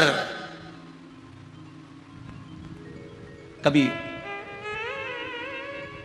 महाराज आप अगर जाएं तो मोहिनीश्वर, आप भगवान शिव के स्वरूप का दर्शन ब्रज मंडल में जाओ तो एक शंकर जी का लक्ष्य लेकर जाना। अब की बार जा रही हूं तो भूतेश्वर जरूर जाऊंगी, अब की बार जा रही हूं तो चकलेश्वर जरूर जाऊंगी, अब की बार जा रही हूं तो मैं भगवान का जो मोहिनी स्वरूप भगवान ने धारण करा था, बड़ा सुंदर गोपी रूप धारण करा था, वो गोपेश्वर का मुझे दर्शन करना है। बिहारी जी का दर्शन करने जाऊंगी तो गोपेश्वर जरूर जाऊंगी, मैं अगर वृंदावन जाऊंगी तो भूतेश्वर मथुरा जरूर जाऊंगी, मैं अगर गोवर्धन जाऊंगी तो चकलेश्वर जरूर जाऊंगी। एक शंकर का लक्ष्य लेकर जाना, आपकी वो यात्रा खाली नहीं रहेगी। मेरा ओघड़ दानी इतनी झोली में खुशी भर कर भेजेगा कि आपसे समेटी नहीं जाएगी। आप जिस जगह पर जाओ वहां शंकर का अगर अनुमोदन कर रहे हो, आप जिस भूमि पर, जिस जगह शिव का नाम नहीं होता वो जगह नष्ट कर दी जाती है। शिव महापुराण में दक्ष प्रजापति जो यज्ञ कर रहा है, दक्ष प्रजापति जो यज्ञ रचा है, उस यज्ञ में शंकर का स्थान नहीं है, उस यज्ञ में शिव का स्थान नहीं, उस यज्ञ में शंकर का नाम नहीं, उस यज्ञ में शंकर की प्रस्तुति नहीं। तो वो यज्ञ का क्या हुआ आप सब जानते हो। क्या हुआ था उस दक्ष प्रजापति के यज्ञ का? वो यज्ञ नष्ट हो गया था। सती मैया अग्नि में कूदकर भस्म हो गई थी। कारण क्या था भस्म होने का? शंकर नहीं था वहां, मेरा शिव वहां प्रस्तुत नहीं था, वहां मेरा शिव नहीं है। ऐसी कोई जगह बता दो जहां शंकर नहीं हो। बद्रीनाथ में शिव, केदारनाथ में शिव, जगन्नाथ में शिव, द्वारकानाथ में शिव, रामेश्वर में शिव, आप जितनी जगह, तिरुपति चले जाओ तो शिव, ऊपर तिरुपति नाथ बैठे, नीचे कपिलेश्वर महादेव। आप नाथ द्वारा चले जाओ, नाथ द्वारा में श्रीनाथ जी बैठे, एक लिंग जी पास में। आप जिस जगह पर जाओगे जहां शंकर नहीं है वहां कुछ भी नहीं है। जहां शिव नहीं वहां कुछ नहीं, वहां फिर झोली की कोई बात ही नहीं है। यहां तो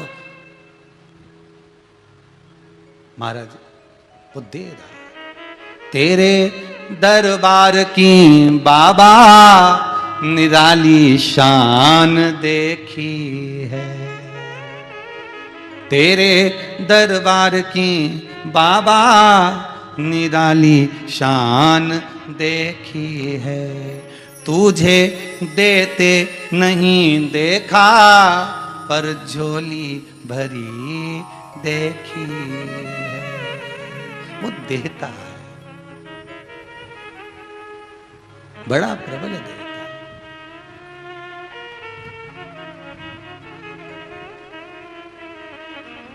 इसलिए शिव शंकर कहो, शिव शंकर कहो, शंकर नाम बिना उद्धार नहीं। शिव शंकर कहो, शिव शंकर कहो, शंकर नाथ बिना उद्धार नहीं। शिव शंकर कहो, शिव शंकर कहो, शिव शंकर बिना उद्धार नहीं। शिव शंकर कहो, शिव शंकर कहो, शिव शंकर बिना उद्धार नहीं। शंकर नाम बिना उद्धार नहीं। शंकर नाम बिना उद्धार नहीं। शंकर नाम बिना उद्धार नहीं। ओ शंकर नाम बिना उद्धार नहीं। सोमनाथ बिना भव पार नहीं। ओ सोमनाथ बिना भव पार नहीं। शिव शंकर कहो, शिव शंकर कहो, शंकर नाम बिना उद्धार नहीं। शिव शंकर कहो, शिव शंकर कहो, शिव शंकर बिना उद्धार नहीं। भाव से, प्रेम से, आनंद से थाली सेवा देते हैं।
भव पार नहीं। विश्वनाथ बिना भव पार नहीं। विश्वनाथ बिना भव पार नहीं। विश्वनाथ बिना भव पार नहीं। कुबेरनाथ बिना उद्धार नहीं। कुबेरनाथ बिना उद्धार नहीं। शिव शंकर कहो, शिव शंकर कहो, शंकर नाम बिना उद्धार नहीं। शिव शंकर कहो, शिव शंकर कहो, शिव शंकर बिना उद्धार नहीं।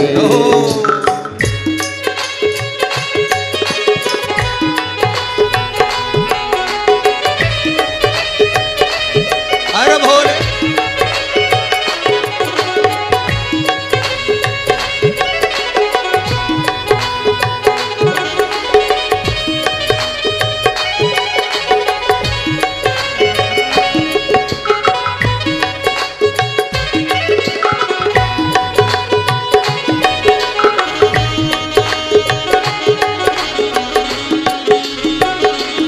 शंभो।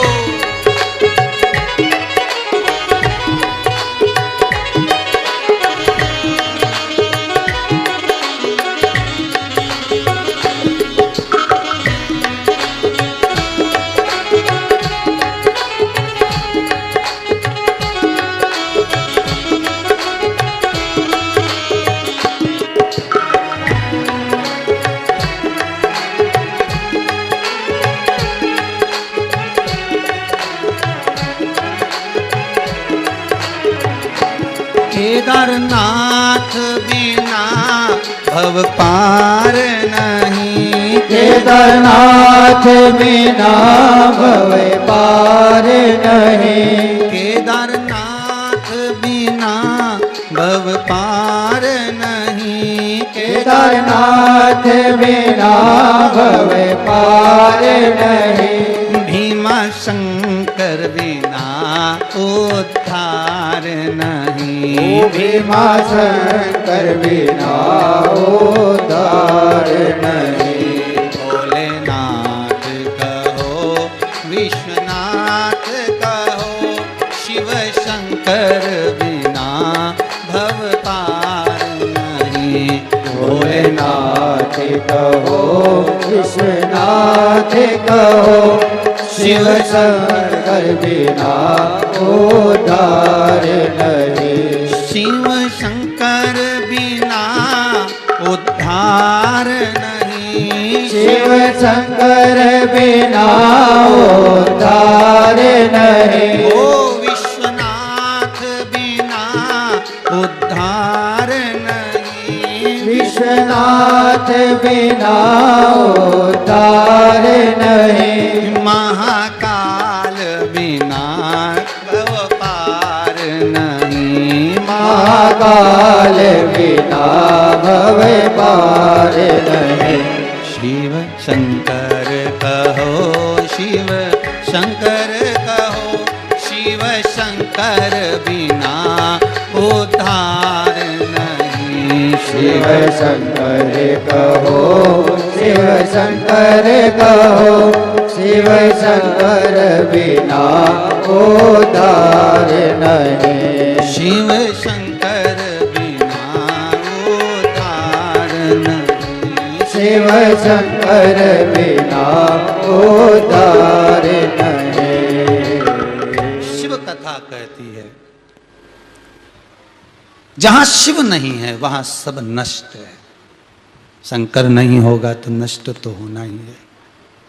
शिव हो तो बच सकते हो, शंकर ही ना हो तो फिर क्या बचेगा।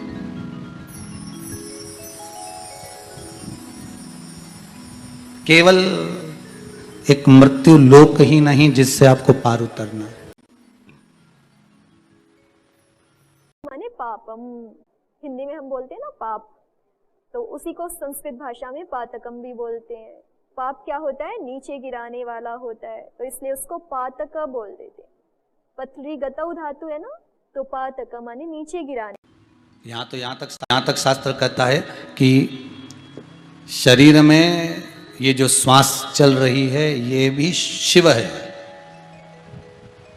श्वास रूपी शिव जिस दिन निकल गया उस दिन केवल शव रह जाएगा, कुछ नहीं बचेगा। शरीर जब तक है जब तक शिव है, जब तक शिव है जब तक शरीर है। और जैसे ही शिव गया शव बन गया, फिर कुछ नहीं बचा।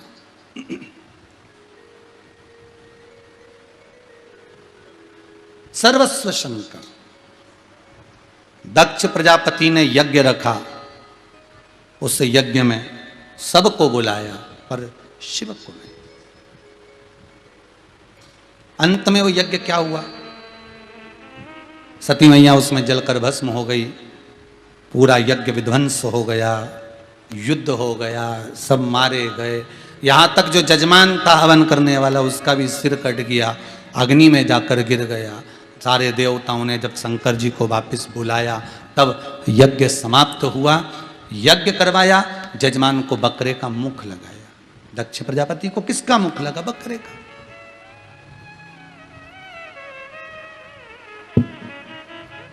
अहंकार में आकर देवर्षि नारद ने शिव की निंदा कर दी थी तो उनको बंदर का मुख लगा था। निंदा भगवान विष्णु ने सुन ली थी तो उनको घोड़े का मुख लगा था, हयग्रीव अवतार हुआ था। जरासा निंदा दक्ष प्रजापति ने कर दी थी इसलिए बकरे का मुख लगा था। सावधान कथा सुनने वालों, सावधान। जितने आस्था के सामने बैठे हो, जितने मोबाइल पे सुन रहे हो, जहां बैठकर कथा सुन रहे हो, सावधान रहना। अपने मुख से शंकर की कभी निंदा ना हो, इसका ध्यान रखना।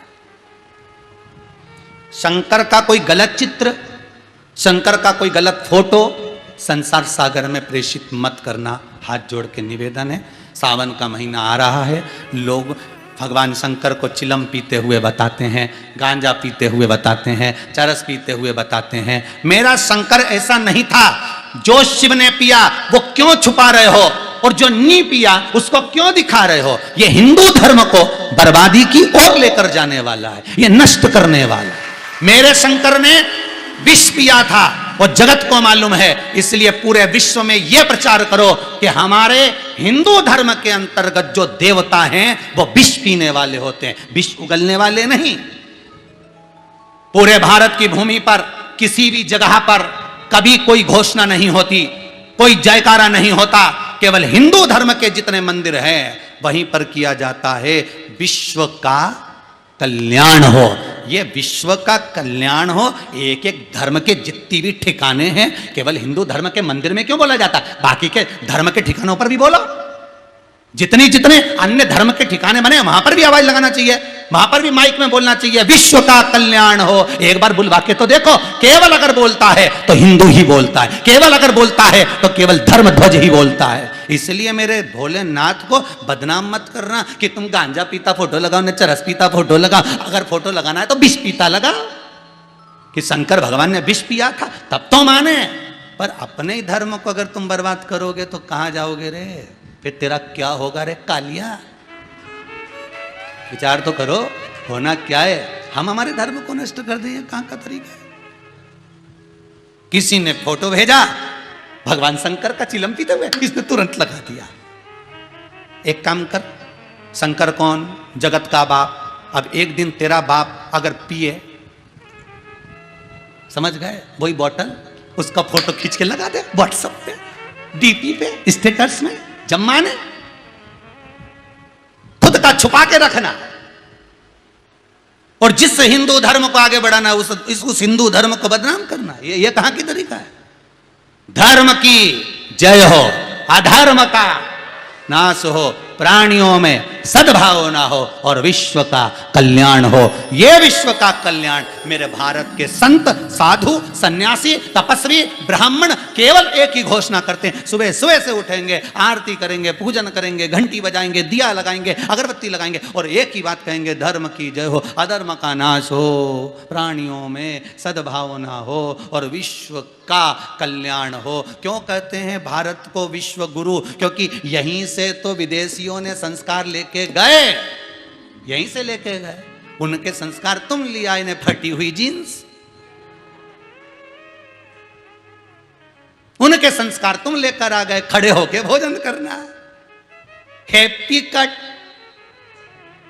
उनके संस्कार तुम लेके आ गए और उन्होंने तुम्हारे संस्कार ले लिए, नीचे बैठकर भोजन करना, आसन लगाकर, तिलक यहां से यहां तक, गीता का पाठ करना, पूरे वस्त्र धारण करना।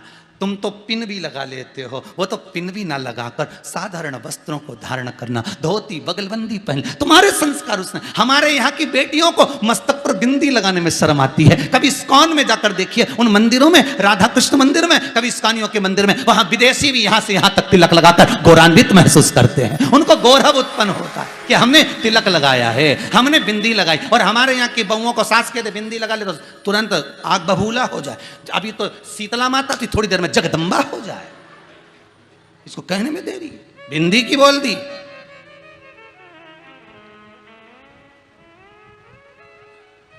बड़ी बड़ी, मैं तो आज सूट पहनूं, मैं चाहे बूट पहनूं, मेरी जी। तो सास भी कहते चाहे तू चूल्हा में जाए, चाहे तू माइक के जाए, मेरी चाहे। उसको नहीं करना, जय। ए सुधरो तो सुधरो रे, नहीं तो सिद्धरो। सीधी सीधी बात है। सियोर वाला महाराज थोड़ा कड़ला कड़ला बोले, इसलिए लोगों को थोड़ा समझ में नहीं आए, परंतु भले नहीं आए, परंतु अपन तो ऐसी बोले जैसी बोले, क्योंकि अपने को मालूम है ये जो इंजेक्शन, नहीं तो ये कोरोना की जो बीमारी की दवाई तो कोई भी बना लेता, गोली, पर गोली असर ही नहीं करे, तो इनने सीधा टीका लगाया, इंजेक्शन। एक बार दो बार लगेगा नहीं तो फिर अब तीसरी लेयर भी आ जाए तो कोई दिक्कत नहीं, तुमने 2 बार डोज ले लिया हो, अब तुम चिंता मत करो, क्योंकि तुमने सुई लगवा ली, तुमने टीका लगवा लिया। टेबलेट से काम नहीं चले, तो इनके मालूम है कि ये टेबलेट से काम नहीं चले, शिव महापुराण तो सीधा सुई है, इंजेक्शन, टीका। एक बार लग गया नहीं तो ठीक। हम तो आपसे बार बार कहते हैं कि जो कथा नहीं सुने उसको भी कथा भेजो, जो श्रवण ना करे उस तक पहुंचाओ। इसलिए बार बार कहते हैं कि कथा सुनो तो चैनल को सब्सक्राइब करिए अपने मोबाइल से, कुछ नहीं तो सब्सक्राइब कर लोगों को भेजो तो सही। इतना तो दान कर सकते हो, मत करो तुम रुपया का दान नहीं करो तो अपना पद धरो, कौन ने कहा, पर इतना तो दान करो, सुबह से लेकर शाम तक हर कुछ मैसेज भेजो तो एक आध बार शिव महापुराण की कथा ही भेज दो। अब चैनल सब्सक्राइब करो, अब भी क्या भी कर लो। अच्छा, जहां बैठे वहीं लो लगाया टिक्का, क्या बजाते रहे वो, घंटी है? हाँ, तो जो भी बजाते हो तुम्हें मालूम होगा दादा। भगवान शिव का भजन, स्मरण मेरे जीवन की सार्थकता।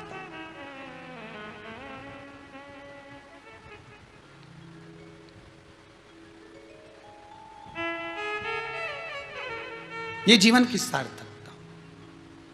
बस दक्ष प्रजापति की सभा में सती मैया जो कूद कर भस्म हुई, शिव नहीं थे इसलिए। जिस जगह पर शंकर नहीं है, जिस जगह पर शिव नहीं है, उस जगह पर सुख नहीं है।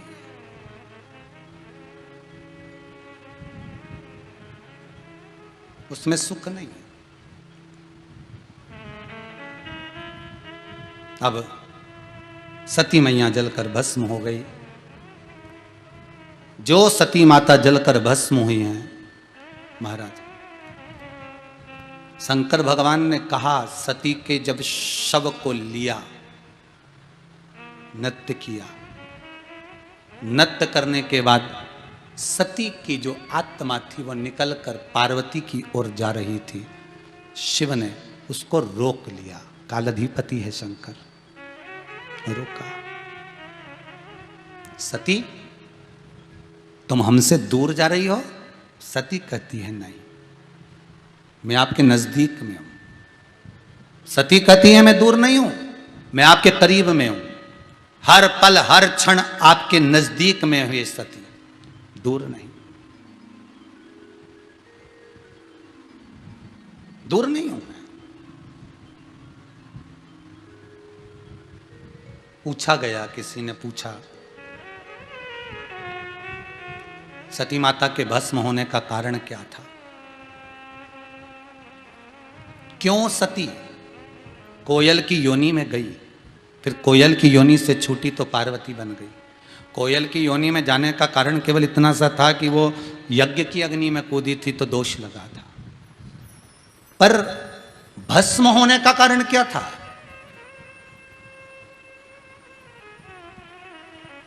क्या पड़ी थी भगवान शंकर को कि शादी होते सी कुंभ ऋषि की कथा सुनने चले गए? शादी होते सी तो लोग कजन कहां घूमने जाते, और भगवान शिव कथा सुनने जा रहे हैं।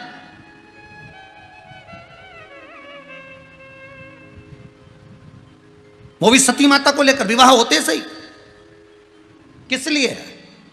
क्योंकि जिस समय माता सती और शंकर का विवाह हो रहा था, जिस समय पर शंकर और सती का पाणी ग्रहण संस्कार हो रहा था, जिस समय पर शिव और सती के मंगल भावर डल रही थी, जहां शिव और सती की मंगल भावर डल रही है। महाराज एक बार कार्तिकेय जी महाराज ने भी यह प्रश्न किया था, मैंने मेरे पिताजी और माताजी का विवाह नहीं देखा है, मेरे माता पिता का मुझे मंगल विवाह देखना है। श्रीशैलम, मल्लिकार्जुन, पूरी भारत की भूमि पर केवल एक ज्योतिर्लिंग ऐसा है, मल्लिकार्जुन श्रीशैलम, जहां शंकर भगवान की रोज की शादी होती है। कहां पर? जम के बोलिए। श्रीशैलम, मल्लिकार्जुन। भारत की भूमि पर केवल एक, पूरी दुनिया में केवल एक, भारत की भूमि पर केवल एक ज्योतिर्लिंग ऐसा है जहां शंकर और पार्वती की रोज की विवाह होता है, रोज की शादी होती है, प्रतिदिन। आप कभी मल्लिकार्जुन जाएं तो वहां पर मंदिर में शाम के समय जाएंगे तो मंडप की तैयारी हो रही होगी, शादी की तैयारी हो रही होगी, भगवान का मंगल विवाह की तैयारी, रोज प्रतिदिन। क्योंकि माता पिता के उस मंगल विवाह का दर्शन करना चाहते थे।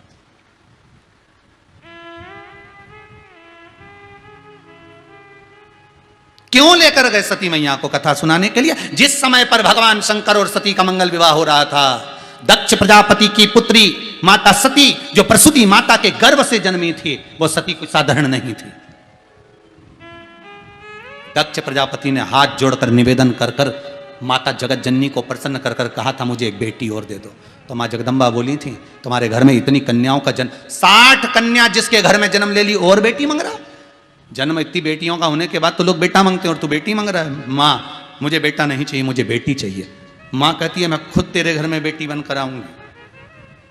खुद माता सती के रूप में प्रकट हो गई। शिवजी विवाह के समय पर, जिस समय पर मंगल पाणिग्रहण संस्कार हो रहा था, हिंदू धर्म की एक रीति है, विवाह के समय पर आपका गोत्र बुलवाया जाता है, विवाह के समय पर आपका नाम बुलवाया जाता है, विवाह के समय पर आपके गुरु का स्मरण करवाया जाता है। आज भी नियम है, जब आप किसी यज्ञ को करने बैठते हो तो पंडित जी कहते हैं गुरु मंत्र की आहुति होगी। बोलते कि नहीं बोलते? गुरु मंत्र की आहुति दीजिए। क्यों बोलते हैं पंडित जी कि गुरु मंत्र का होना जरूरी है, गुरु की आज्ञा होना जरूरी है। अगर आप यज्ञ कर रहे हो, आपने श्री सूक्त का यज्ञ करा, पुरुष सूक्त का यज्ञ करा, सारी दुनिया का आपने यज्ञ करा, सब कुछ करा, वास्तु पूजन का यज्ञ करा, किसी मंदिर की ओपनिंग करी, उसकी प्राण प्रतिष्ठा का यज्ञ करा, आपने किसी अन्य चीज का यज्ञ करा, आपने विवाह आदि में यज्ञ करा, जिस भी यज्ञ में बैठोगे, अगर चतुर विद्वान ब्राह्मण होगा तो एक बार जरूर कहेगा कि गुरु मंत्र की आहुतियां दीजिए। बोलेगा कि नहीं बोलेगा? अगर चतुर विद्वान ब्राह्मण होगा तो वो तुमसे गुरु मंत्र की आहुति दिलवाएगा। वो कहेगा अपने गुरु मंत्र का स्मरण करो और आहुतियां छोड़ते जाओ। उस समय पर आप मौन हो जाते हैं, गुरु मंत्र का स्मरण करते हैं, स्वाहा स्वाहा स्वाहा, 5 या 7 आहुति गुरु मंत्र की। गुरु जो पंडित पूजन करा रहा है, ब्राह्मण पूजन करा रहा है, यज्ञ करा रहा है, वो खुद छुड़वाता है कि आप अपने गुरु की आज्ञा लीजिए और आहुति दीजिए। क्यों? किस लिए? क्योंकि उस पंडित को, उस ब्राह्मण को यह मालूम है कि शंकर और सती का मंगल विवाह हुआ था और गुरु मंत्र की आहुति सती ने नहीं छोड़ी थी।